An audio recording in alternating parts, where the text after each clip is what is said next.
શાંતિ 4/7/2026 આજના મીઠા બાબાના મધુર મહાવાક્ય. મીઠા બાકો, જ્ઞાન સાગર બાપ તમને જ્ઞાનનું ત્રીજું નેત્ર આપવા આવ્યા છે, જેનાથી આત્માની જ્યોતિ જાગી જાય છે. પ્રશ્ન છે, બાપને કરન કરાવનહાર કેમ કહેવામાં આવ્યો છે? તે શું કરે છે અને શું કરાવે છે? ઉત્તર છે, બાબા કહે છે, હું તમને બાકોને મુરલી સંભળાવવાનું કાર્ય કરું છું. મુરલી સંભળાવવું, મંત્ર આપવું, તમને લાયક બનાવવું અને પછી તમારા દ્વારા સ્વર્ગનું ઉદ્ઘાટન કરાવું છું. તમે પૈગંબર બનીને, સંદેશવાહક બનીને બધાને સંદેશ આપો છો. હું તમને બાકોને ડાયરેક્શન આપું છું. આજ મારી કૃપા કે આશીર્વાદ છે. ગીત છે, કોણ આજ આયા સવેરે સવેરે. ઓમ શાંતિ. બાળકોએ ગીત સાંભળ્યું. અમને બાળકોને સવારે સવારે જગાડવા કોણ આવ્યું છે? જે અમારું ત્રીજું જ્ઞાનનું નેત્ર એકદમ ખુલી ગયું. જ્ઞાન સાગર પરમ પિતા પરમાત્મા દ્વારા અમારું ત્રીજું નેત્ર જ્ઞાનનું ખુલ્યું છે. કહે પણ છે, બાપ જ્યોતિ જગાવવા વાળા છે, પરંતુ તે બાપ છે આ કોઈ નથી જાણતા. બ્રહ્મ સમાજી કહે છે, તે ક્ષમા છે, જ્યોતિ છે. મંદિરમાં હંમેશા તે જ્યોતિ જગાવે છે, કારણ કે તે પરમાત્માને જ્યોતિ સ્વરૂપ માને છે. એટલે ત્યાં મંદિરમાં દીવો પ્રગટાવતા જ રહે છે. અત્યારે આ બાપ કોઈ માચિસથી દીવો નથી જગાવતા, પેટાવતા. આ તો વાત જ ન્યારી છે. ગાવામાં પણ આવે છે, ઈશ્વરની ગતમત ન્યારી છે. તમને બાળકોને હવે તમે બાળકો અત્યારે સમજો છો, બાપ સદગતિના માટે આવીને જ્ઞાન યોગ શીખવાડે છે. શીખવવા વાળા તો જરૂર જોઈએ ને. શરીર તો નહીં શીખવશે. આત્મા જ બધું કરે છે. આત્મામાં જ સારા ખરાબ સંસ્કાર રહે છે. આ સમયે રાવણની પ્રવેશતાને કારણે મનુષ્યોના સંસ્કાર પણ ખરાબ છે, અર્થાત 5 વિકારોની પ્રવેશતા છે. દેવતાઓમાં આ વિકાર હોતા નથી. ભારતમાં જ્યારે દેવી સ્વરાજ્ય હતું તો આ ખરાબ સંસ્કાર નહીં હતા. સર્વગુણ સંપન્ન હતા. કેટલા સારા સંસ્કાર હતા દેવી દેવતાઓના, જે અત્યારે તમે ધારણ કરી રહ્યા છો. બાપ જ આવીને સેકન્ડમાં સર્વને સદગતિ આપે છે. બાકી ગુરુ ગોસાઈ વગેરે આ તો ભક્તિ માર્ગમાં ચાલતા આવ્યા છે, જે એકની પણ સદગતિ નથી કરી શકતા. બાપના આવવાથી જ સર્વની સદગતિ થાય છે. પરમ પિતા પરમાત્માને બોલાવે જ એટલા માટે છે કે આવીને પતિત દુનિયાનો વિનાશ કરી પાવન દુનિયાનું ઉદ્ઘાટન કરો અથવા દરવાજો ખોલો. બાપ આવીને ગેટ ખોલાવે છે શિવ શક્તિઓ માતાઓ દ્વારા. વંદે માતરમ ગાવામાં આવેલું છે. આ સમયની કોઈ પણ માતાની વંદના નથી કરવામાં આવતી, કારણ કે કોઈ પણ શ્રેષ્ઠાચારી માતા નથી. શ્રેષ્ઠાચારી એમને કહેવામાં આવે છે જે યોગ બળથી પેદા થાય. લક્ષ્મી નારાયણને શ્રેષ્ઠાચારી કહેવામાં આવે છે. ભારતમાં દેવી દેવતા જ્યારે હતા તો ભારત શ્રેષ્ઠાચારી હતું. આ વાતોને મનુષ્ય તો જાણતા જ નથી. તે પોતાના જ પ્લાન બનાવી રહ્યા છે. ગાંધી પણ રામ રાજ્ય ઈચ્છતા હતા. એનાથી સિદ્ધ છે કે રાવણ રાજ્ય છે. ભારત પતિત છે, પરંતુ રામ રાજ્ય સ્થાપન કરવાના માટે તો બેહદના બાપુજી જોઈએ, જે રામ રાજ્યની સ્થાપના અને રાવણ રાજ્યનો વિનાશ કરે. બાળકો જાણે છે રાવણ રાજ્યને હવે આગ લાગવાની છે. બધી આત્માઓ અજ્ઞાન અંધકારમાં સૂતેલી છે. તમે જાણો છો, અમે પણ સૂતેલા હતા. બાપે આવીને જગાડ્યા છે. ભક્તિની રાત પૂરી થઈ, દિવસ શરૂ થાય છે. રાત પૂરી થાય, હવે દિવસ થઈ રહ્યો છે. બાપ સંગમ પર આવેલા છે.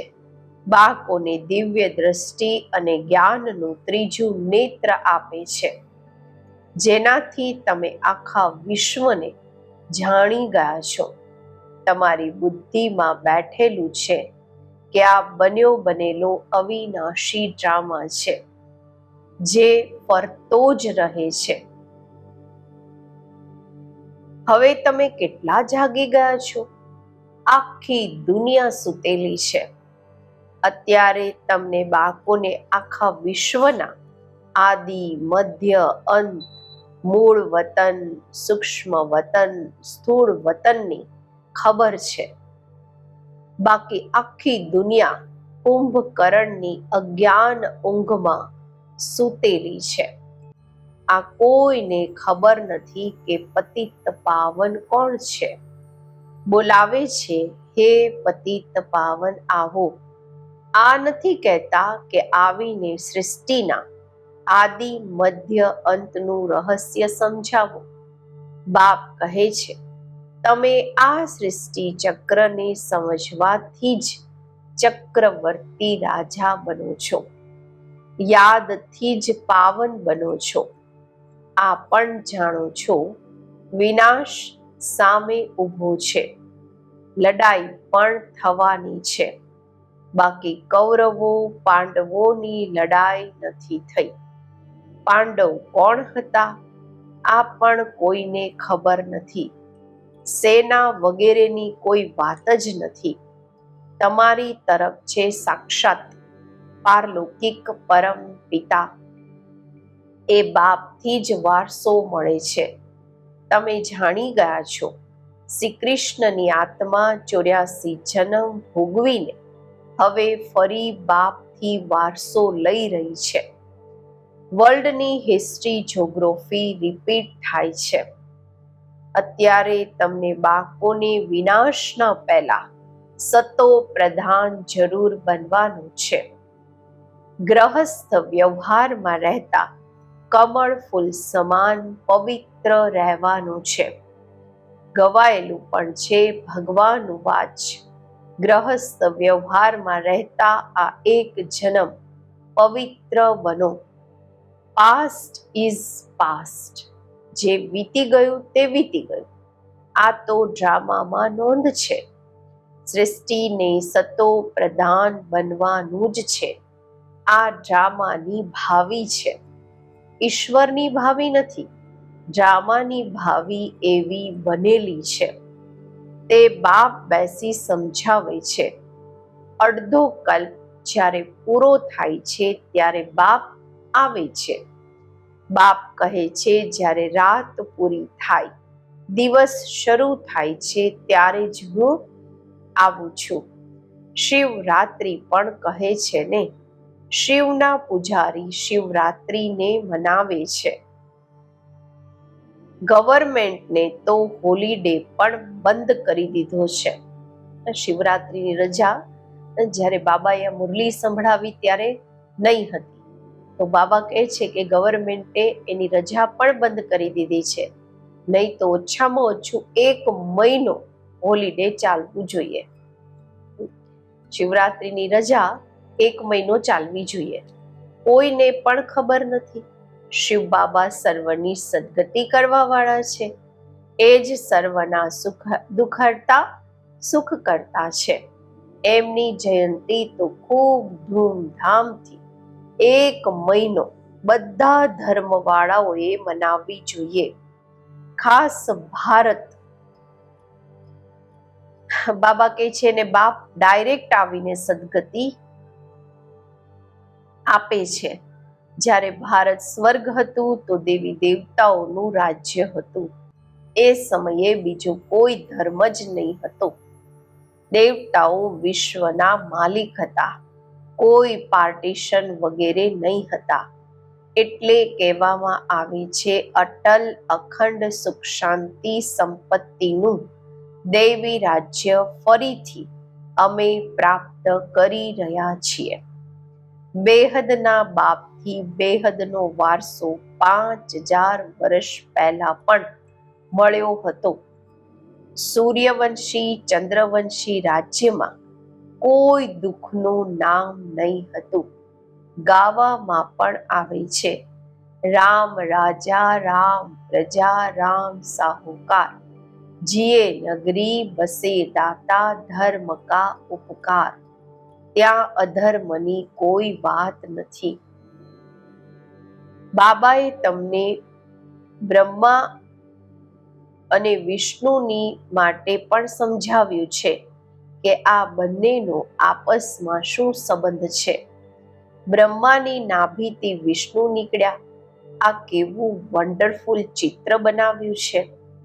બાપ સમજાવે છે આ લક્ષ્મી નારાયણ જ અંતમાં આવીને બ્રહ્મા સરસ્વતી જગત અંબા જગત પિતા બને છે. જે બંને પછી વિષ્ણુ એટલે કે લક્ષ્મી નારાયણ બને છે. બાપ બેસી સમજાવે છે જે પણ ચિત્ર જુઓ છો એમનામાં કોઈ પણ યથાર્થ નથી. શિવનું મોટું ચિત્ર બનાવે છે એ પણ અયથાર્થ છે. ભક્તિના કારણે મોટું બનાવ્યું છે. નહીં તો બિંદીની પૂજા કેવી રીતે થઈ શકે? અચ્છા, પછી બ્રહ્મા વિષ્ણુ શંકરના માટે પણ સમજી નથી શકતા. ત્રિમૂર્તિ બ્રહ્મા કહી દે છે. બ્રહ્મા દ્વારા સ્થાપના, વિષ્ણુ દ્વારા પાલના, શંકર દ્વારા વિનાશ.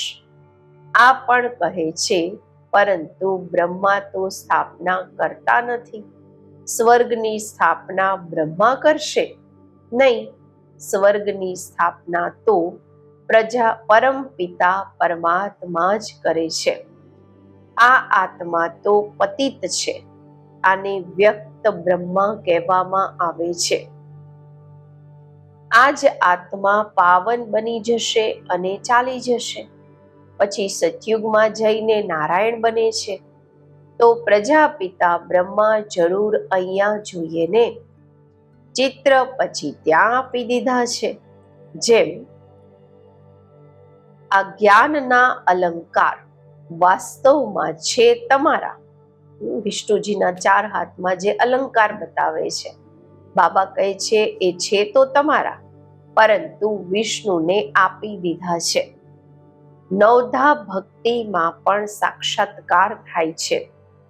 મીરાનું પણ નામ ગવાયેલું છે ને. પુરુષોમાં નંબર 1 ભક્ત છે નારદ. માતાઓમાં મીરા ગવાયેલી છે.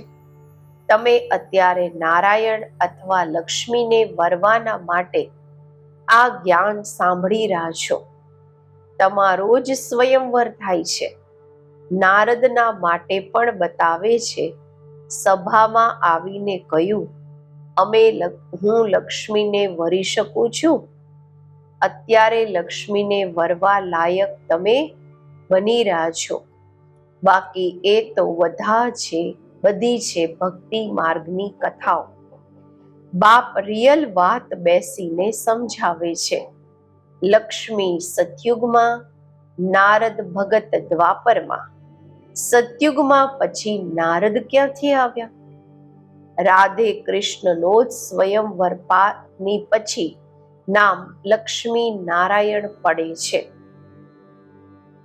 આ પણ ભારતવાસી નથી જાણતા કેટલું અજ્ઞાન અંધકાર છે. બાપ છે કલ્યાણકારી, તમને પણ કલ્યાણકારી બનાવે છે. હવે વિચાર સાગર મંથન કરવું જોઈએ. બીજાને પણ કેવી રીતે સમજાવીએ? તો બાપ સમજાવે છે કે ચિત્ર વગેરે કેવા બેસીને બનાવ્યા છે. ગાંધીની નાભીથી નહેરુ નીકળ્યા. હવે ક્યાં તે વિષ્ણુ દેવતા, ક્યાં આ મનુષ્ય? આ બધી વાતોને તમે બાળકો હવે સમજો છો. નંબરવાર તમને ખુશી રહે છે. બેહદના બાપ અમને ભણાવી રહ્યા છે. આ તો ક્યારેય સાંભળ્યું નહીં હતું, કારણ કે ગીતામાં તો શ્રી કૃષ્ણ ભગવાન વાચ લખી દીધું છે. ભગવાન ક્યારે આવ્યા, ક્યારે આવીને ગીતા સંભળાવી, તિથિ તારીખ કંઈ છે નહીં. કલ્પની આયુ જ લાખો વર્ષ કહી દે છે. કોઈની પણ બુદ્ધિમાં આવતું નથી. હવે બાપ બેસી બાળકોને સમજાવે છે. બ્રાહ્મણોનું ઝાડ વૃદ્ધિને પામતું રહે છે. પામતા પામતા અગણિત થઈ જાય છે. તમે બાળકો જાણો છો વર્ણ કેવી રીતે ચક્કર લગાવે છે. આપણા બ્રાહ્મણોનું વર્ણ સૌથી ઊંચું છે. અમે છીએ ભારતના ગુપ્ત સાચા રૂહાની સોશિયલ વર્કર. પરમપિતા પરમાત્મા અમારાથી સેવા કરાવી રહ્યા છે. અમે રૂહાની સેવા કરીએ છીએ, તે જિસ્માની સેવા કરે છે. તમને કહે છે તમે ભારતની શું સેવા કરો છો? બોલો, અમે છીએ રૂહાની સેવાધારી. સ્વર્ગનું ઉદ્ઘાટન કરાવી રહ્યા છે, સ્થાપના કરાવી રહ્યા છે. શિવ બાબા છે કરન કરાવનહાર. જે કરાવી રહ્યા છે તે કરે પણ છે. મુરલી કોણ ચલાવે છે? તો કર્મ કરે છે. તમને પણ શીખવે છે કે એવી રીતે ચલાવવું. મહામંત્ર આપે છે મનમના ભવ. કર્મ શીખવાડ્યું ને, પછી તમને કહે છે બીજાને શીખવાડો, એટલે કરન કરાવનહાર કહેવામાં આવે છે. તમે પણ આ શિક્ષા આપો છો. બાપને યાદ કરો અને વારસાને યાદ કરો. આ તમને બાળકોને સંદેશ પહોંચાડવાનો છે. એવું નહીં બીજાને સંદેશ આપે અને પોતે યાદમાં ન રહે, પછી શું થશે? બીજા પુરુષાર્થ કરી ઊંચા ચડી જશે, મેસેજ આપવા વાળા રહી જશે. યાદનો પુરુષાર્થ ન કરવાથી એટલું ઊંચું પદ નથી પામતા.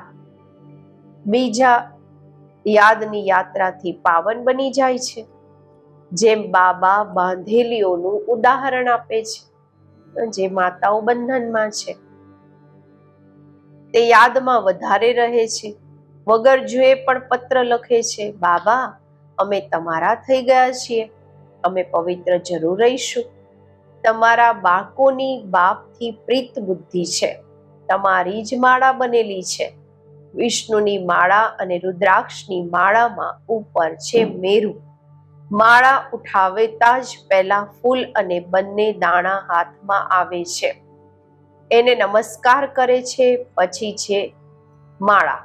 તમે ભારતને સ્વર્ગ બનાવી રહ્યા છો, તો માળા તમારી જ યાદગાર છે. બાપે આ ગીતા જ્ઞાન યજ્ઞ રચ્યો છે. આમાં આખી જૂની દુનિયા સ્વાહા થશે. બાપ છે મોસ્ટ બિલવડ ફાધર.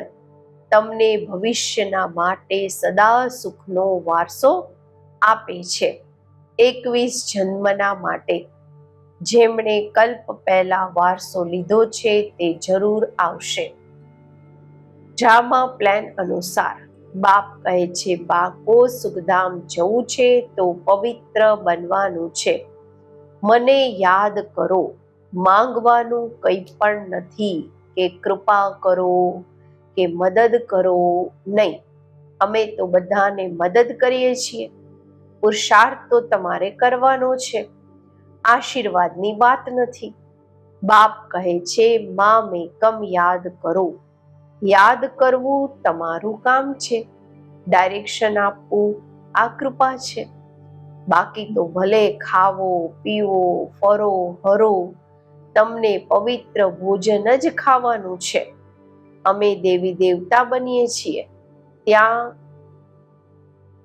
ડુંગળી વગેરે થોડી હશે. આ બધું અહીંયા છોડવાનું છે. આ વસ્તુ ત્યાં હોતી નથી. બીજ જ નથી. ડુંગળીનું બીજ જ નહીં હશે, લસણનું બીજ જ નહીં હશે તો ઉગશે કેવી રીતે? બાબા કહે છે જેમ સતયુગમાં બીમારી વગેરે નથી હોતી, અત્યારે જુઓ કેટલી બીમારીઓ નીકળી છે. ત્યાં તમોગુણી કોઈ વસ્તુ હોતી નથી. દરેક વસ્તુ સતો પ્રધાન. અહીંયા જુઓ મનુષ્ય શું શું ખાય છે. હવે બાપ બાળકોને કહે છે મને યાદ કરો. બીજાના સંગને, બીજાની સાથેનો બુદ્ધિયોગ તોડી મારી સાથે જોડો તો તમે પાવન બની જશો. અચ્છા, મીઠા મીઠા સિકિલધા બાળકો પ્રત્યે માત પિતા બાપ દાદાના યાદ પ્યાર અને ગુડ મોર્નિંગ. રૂહાની બાપના રૂહાની બાળકોને નમસ્તે. આપણે રૂહાની બાળકોના રૂહાની બાપને નમસ્તે. ધારણા માટે મુખ્ય સાર. પહેલું છે પાસ્ટ ઇઝ પાસ્ટ. વીતી ગયું તે વીતી ગયું. જે વીતી ગયું એને ભૂલીને ગ્રહસ્થ વ્યવહારમાં રહેતા સતો પ્રધાન બનવાનો પુરુષાર્થ કરવાનો છે. વિનાશના પહેલા પાવન જરૂર બનવાનું છે. બીજું, ભારતને સ્વર્ગ બનાવવાની સાચી સાચી સેવામાં તત્પર રહેવાનું છે. ખાન પાન ખૂબ શુદ્ધ રાખવાનું છે. પવિત્ર ભોજન જ ખાવાનું છે. આજનું વરદાન. સ્થૂળ કાર્ય કરતા પણ મનસા દ્વારા વિશ્વ પરિવર્તનની સેવા કરવા વાળી જિમ્મેવાર આત્મા ભવ. કોઈ પણ સ્થૂળ કાર્ય કરતા સદા આ સ્મૃતિ રહે કે હું વિશ્વની સ્ટેજ પર વિશ્વ કલ્યાણની સેવા અર્થ નિમિત્ત છું. મારે પોતાની શ્રેષ્ઠ મનસા દ્વારા વિશ્વ પરિવર્તનના કાર્યને ખૂબ મોટી મને પોતાની શ્રેષ્ઠ મનસા દ્વારા વિશ્વ પરિવર્તનના કાર્યની ખૂબ મોટી જવાબદારી મળેલી છે. આ સ્મૃતિથી અલબેલાપણું સમાપ્ત થઈ જશે અને સમય પણ વ્યર્થ જવાથી બચી જશે. એક એક સેકન્ડ અમૂલ્ય સમજતા વિશ્વ કલ્યાણના કે જળ ચૈતન્યને પરિવર્તન કરવાના કાર્યમાં સફળ કરતા રહેશે. સ્લોગન છે હવે યોદ્ધા બનવાની બદલે નિરંતર યોગી બનો. અવ્યક્ત ઇશારા. જ્વાળા સ્વરૂપ સ્થિતિમાં રહી શક્તિશાળી યાદનો અનુભવ કરો. જેમ દુઃખી આત્માઓના મનમાં આ અવાજ શરૂ થયો છે કે હવે વિનાશ થાય, એમ જ તમે વિશ્વ કલ્યાણકારી આત્માઓના મનમાં આ સંકલ્પ ઉત્પન્ન થાય કે હવે જલ્દીથી જ સર્વનું કલ્યાણ થાય, ત્યારે જ સમાપ્તિ થશે. વિનાશકારીઓના ને કલ્યાણકારી આત્માઓના સંકલ્પનો ઈશારો જોઈએ. એટલે પોતાને એવર રેડી બનાવવાના પાવરફુલ સંકલ્પથી જ્વાલારૂપ યોગ દ્વારા વિનાશવાળાને તેજ કરો. ઓમ શાંતિ.